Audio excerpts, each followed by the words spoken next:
เฮียโคตรใหญ่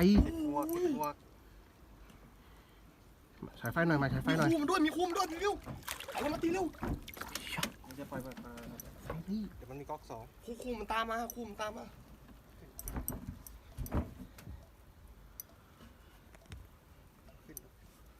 พี่ถ่ายจริงถ่ายแล้วถ่ายอยู่ขอถ่าย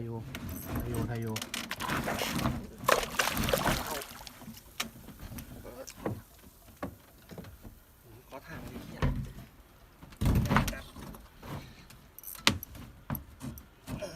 พี่พี่ถ่ายขึ้นมาแล้วเขา